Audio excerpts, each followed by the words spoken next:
if we've got a situation where the child is not writing as they should, Yes. the handwriting is not up to standard, the teacher's concerned about that.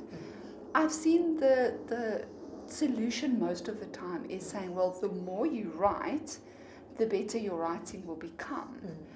And I'm wondering, what is your viewpoint on that? I honestly believe that if you're practicing the same thing with the same problem, are you going to get a different result?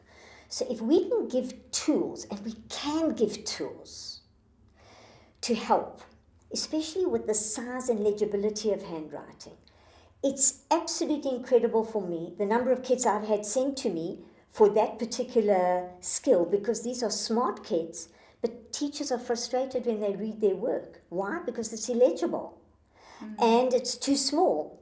And when you use these range of movements and the processes that we do together, the writing enlarges, the writing flows more easily, the ideas flow more easily, and it's much more legible.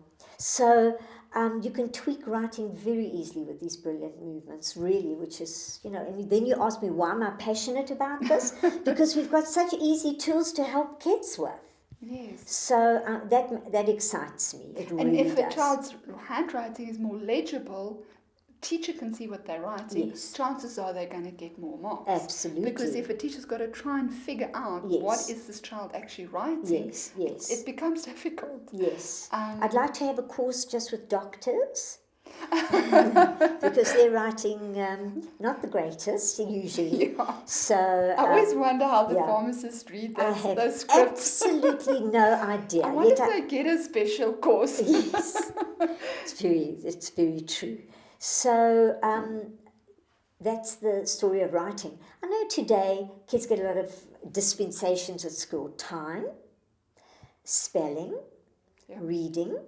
And in some really, really tricky cases, they're allowed to use their computers. And that's fine. But the point about writing, and what makes me so passionate about it, is that writing anchors your thoughts. And I think that's utterly important, that if you write down your thoughts, there they are. Whereas if you type them, it's not as effective. However, I'll never rule out that is a good dispensation for somebody who really does have serious problems. Yeah. But in most cases, we can make a difference. So, yeah, I think even if, children don't necessarily, because I know with my daughter and my son, when they were writing, they had to do their exam and it had to be on a computer. Okay. Because they said that you can type faster than you can write. Fair enough. But if I think about the beauty of stuff like journaling. Yes. People working through issues with handwriting, with being able to express themselves. Yes. I think there's something deeper that we can't just say, no, we don't need to write. Absolutely. What are we looking at? Well, let's put it to you this way. Technology today gives the children the chance to say, see you soon. Not, I will see you soon. So they are losing the ability to write sentences. The only way you're going to write good sentences is really if you practice writing them. So I think journaling is a fabulous idea. And yes, the more we write in terms of not just handwriting, but the more we write down our thoughts, the better we get at being creative in a creative essay. Exactly. Yeah. And I think that could be the difference between you writing something, even if it's a speech, between it being more part of who you are than just a load of facts. Absolutely. And yeah. So I would say to people, write it out first. Get those ideas down. Then typing is just a mechanical way of presenting it to yourself afterwards. Yeah, absolutely. Absolutely. But then because you wrote it, yes, it's actually then part of you. For sure. So then if you're asked about it, it's already part of you, easy to quickly type it out. Yes. And like you're saying, what about the sentence construction? What about the spelling? Absolutely. Is our language not deteriorating because we're not putting pen to paper? I love using Google. I do love using Google if I want to find out a meaning of a word or a spelling. That's fine. I'm not hooked on spelling, to be honest with you. I believe really reading is number one. and then the ability to write sentences. And do you feel that the spelling corrects itself? It corrects itself a lot, Okay. but when a person who's older is in a stressful position, believe you me, they will start making those spelling errors that they used to make. That's just the result of stress. And you might not ever be a perfect speller. And that is okay, because we do have spell check. That's fine. I don't have a problem with spell check at all. English is a very tricky language. Yes. And I want children to love English. Yes. I want them to enjoy it. Not to have to worry about, am I spelling it exactly correctly, to be perfectly honest with you. I want them to read with passion and to just enjoy the beauty of the things that they do read. Yeah, books are fantastic. Yes. You could travel anywhere in the world with books. Yes. And you can have this whole rich experience, even if you Yes. can't maybe afford to travel. And so I'm going to say to you, look in my manual, in my hands-on manual, at the reading section, and see the quote there about reading taking me to places. It transports me. So you've said the Isn't same that thing. Exactly. Yeah. Yes. And doesn't that calm the system down? And also, not only that, what it does, and this is of years of experience, as children's reading improves, so their self-confidence improves. Oh my goodness. And with it, the comprehension, understanding of texts, and their maths, because maths is basically very language-based in many ways. So, yes, I agree with you. Now, I'm part of a WhatsApp group, and these are moms that have got special needs kids, and they are really stressed. Yes. Are the kids stressed or the moms? The moms. Okay. Every now and again, there's a little thing that pops up. Any advice? My child is this age already and can't read. Okay. Now, if we've got a special needs, what do and we if do? we're talking about special needs, first of all, there's some kids who will suddenly start reading at the age of 9, but we've said they must start reading at 7. So it's really okay. Sometimes it's going to happen later, and we support until it clicks and off they go.